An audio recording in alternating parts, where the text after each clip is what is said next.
about big events, great music, and places you can take your family to celebrate the holiday. I'm Laura Schweizer. The Parthenon, it sits in Centennial Park, and it is full of amazing artifacts, and some will just be on display for a few more days. Lauren and Bonnie are here to explain the repatriation exhibit. Now, there's a lot of controversy here. Welcome in, ladies. Thank you. What is repatriation for those who don't know? Sure. Repatriation is when a museum decides to return items that are culturally significant to their country of origin. Okay, very good. So let's talk about this collection here. How did the Parthenon acquire these, and what are they? They were donated to us from between the 60s and the 90s from Dr. John Montgomery.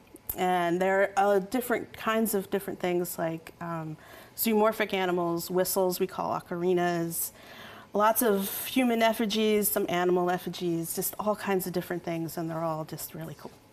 What are they made of? Mostly ceramic. I have a lot of arrowheads made out of stone, a lot of obsidian as well, which is really great. I have one too that I don't know what kind of stone it is, but it's a white stone and it's on display and it's almost see-through. It's very cool. Oh, wow. Okay, so we're looking at some of the items right now, and that little dog right there, you can actually get, you're creating a new educational series too. Explain that.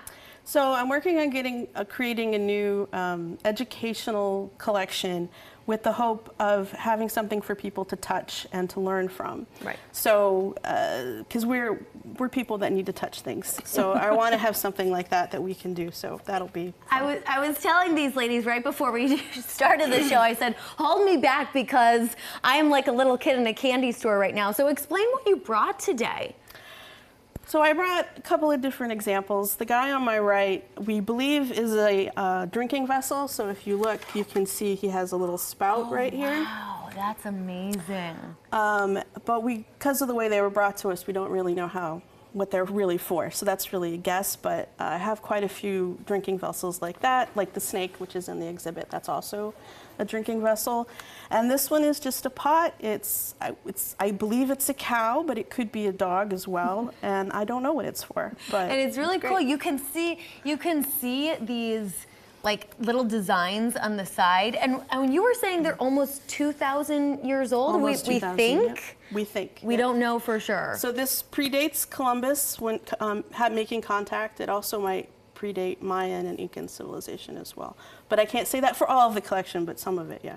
We were talking about this. We were saying, could you imagine what they were doing back in the day then? You know, what kind of problems did they have? They said probably maybe simpler ones without technology. Yeah. But I gotta ask, where are these pieces going?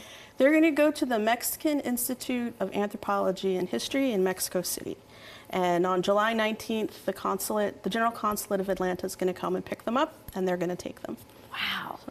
Okay, and over centuries, I didn't know this, I just learned this. Over the centuries, museums acquired artifacts and artwork in various ways up until World War II and still today, but explain how that happens. Well, I mean, there is a history of looting, and that is one of the ways that museums acquired things. It has really been an issue for museums more recently to look carefully at how they acquired things, who they got them from, and try and trace back what it's called the provenance, which is what happened from the time that the piece was made to when it came to the museum.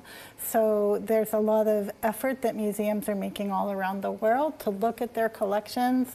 We knew for a long time that this collection had come to the Parthenon, maybe not legally, and so it was Bonnie really who kind of spearheaded this effort to figure out how to repatriate them, and then we worked with Metro Legal and Metro Council to have an ordinance that would allow us to return them to West Mexico. Wow, that's incredible. Do you have any other artifacts at the Parthenon? Not that are West Mexican like these are. Okay, Yeah. very good. So, Yeah. so these are going back to Mexico. I want to say July 14th, or yes, That's July the last 14th. day of the That's the exhibit. Last day of the exhibit. So everyone, you got to get down there as soon as you possibly can. How are you transporting these safely? So because it's going from a government to a government, they're actually going to be considered diplomatic packages. So they've given me really strict ways of packing them, but essentially it's going to be a lot of polyethylene foam like this. I have to make sure that everything is braced, so I'll put something in between each. Anything that's sticky outy, I have to protect, essentially. They get put in boxes. They're going to get wrapped in Tyvek, like a nice soft cloth Tyvek, and then packed in nice and tight and snug, and then lid on, security tape. Off they go. They are safe and secure and sound. Really quick, what's the next exhibit that's coming up? I'm excited about this one.